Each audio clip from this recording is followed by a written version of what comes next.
Shalom, selamat pagi Bapak Ibu serta saudara yang dikasih oleh Tuhan. Kiranya berkat, damai sejahtera dan sukacita dari Tuhan Yesus Kristus senantiasa menyertai kita sekalian.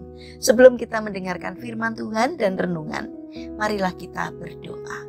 Tuhan Allah Bapa yang Maha Baik, kami sungguh bersyukur atas kebaikan dan kemurahan-Mu.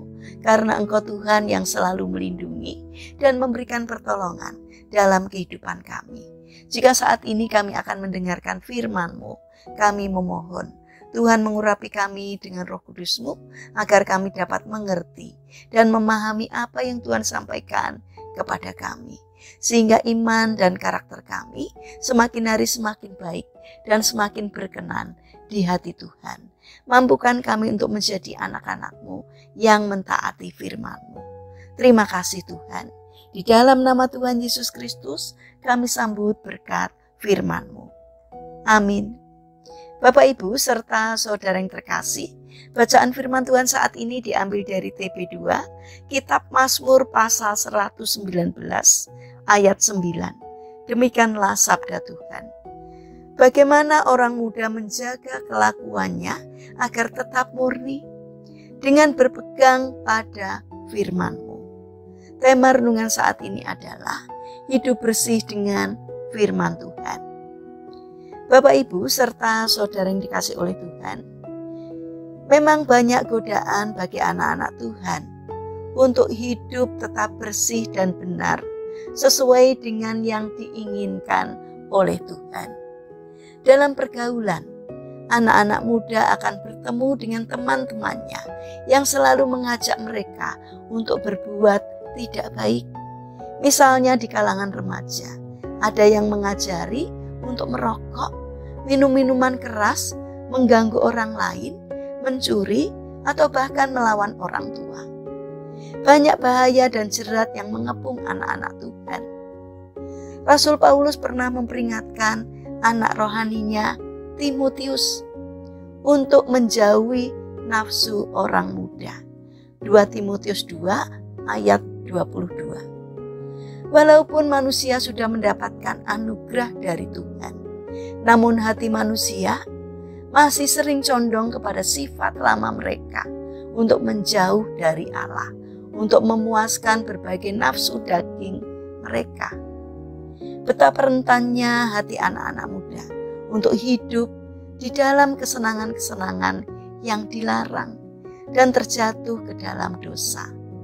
Itulah memang kodrat manusia yang telah jatuh dalam dosa. Selalu hanya ingin memenuhi keinginan dagingnya, keinginan hawa nafsu yang akan membuatnya menjadi binasa. Bapak Ibu serta saudara yang terkasih, namun kita tidak perlu khawatir karena ada jalan yang pasti agar kita terhindar dari gelombang yang berbahaya ini. Di dalam Mazmur, pemazmur merenungkannya bagaimana seorang anak muda mempertahankan kelakuannya bersih. Bagaimana seorang anak muda menjadikan jalan hidupnya murni dan lurus, yaitu dengan cara bagaimana dia menjaga dirinya agar tidak dinajiskan oleh berbagai pengaruh dunia yang jahat. Apa yang harus dia lakukan untuk mendapatkan kemenangan atas setiap pencobaan, yaitu dengan menjaganya sesuai dengan firman Tuhan. Bapak Ibu serta saudara yang terkasih, seperti itulah yang juga dilakukan oleh Daniel muda dan juga sahabat-sahabatnya yang saleh. Mereka membersihkan hidup mereka dan menjaga diri tetap murni dari kenajisan di lingkungan yang kafir. Demikian halnya dengan Yusuf yang saleh saat menjadi budak. Ia tetap mempertahankan kelakuannya bersih ketika dia dengan tegas menolak rayuan istri Potifar. Bagaimanakah mungkin aku melakukan kejahatan yang besar ini dan berbuat dosa terhadap Allah? Kejadian 39 ayat 9. Maka betapa bernilainya firman Allah sebagai sarana untuk membimbing agar kita berjalan seturut dengan firman-Nya. Karena itu, kita yang telah dimenangkan dari dosa, yang terbebas dari dosa, hendaklah kita hidup dalam kasih Tuhan. Jangan pernah berbalik, sekalipun banyak godaan, jadikanlah firman Tuhan sebagai pedoman hidup kita. Itu sebabnya kita perlu membaca Alkitab setiap hari, mendengarkan firman Tuhan, baik yang disampaikan dalam pertemuan ibadah atau melalui media yang lain.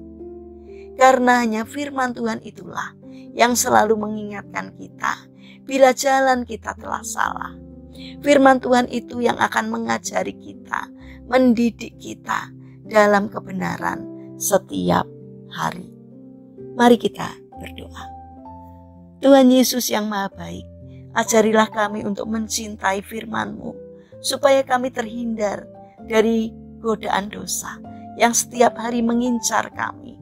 Ingatkan kami untuk selalu membaca firman-Mu, merenungkannya dan melakukan setiap hari, agar kami bisa berkelakuan bersih dan benar seperti yang Tuhan inginkan. Bapa yang Maha Kasih, kami mendoakan bagi mereka yang mengalami permasalahan dan kesulitan hidup.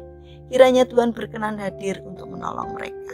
Bagi mereka yang terbaring sakit, kiranya Tuhan memberkati setiap upaya yang mereka lakukan, dan kiranya Tuhan berkenan untuk menyembuhkannya. Bapa yang Maha Baik, kami ingin serahkan setiap rencana kami sepanjang hari ini ke dalam tangan Tuhan. Sertai langkah kami, apapun yang kami kerjakan, kiranya Tuhan tolong dan berkati, sehingga kami boleh senantiasa bersyukur dan bersukacita karena berkat Tuhan. Demikian juga kiranya orang lain pun juga dapat bersukacita dan bersyukur atas berkat-Mu. Terima kasih Bapa, kami serahkan doa sembahyang kami hanya di dalam nama Tuhan Yesus Kristus. Amin. Puji Tuhan Bapak Ibu serta saudara yang terkasih. Kiranya firman Tuhan dan renungan hari ini dapat menjadi berkat bagi kita semua. Haleluya.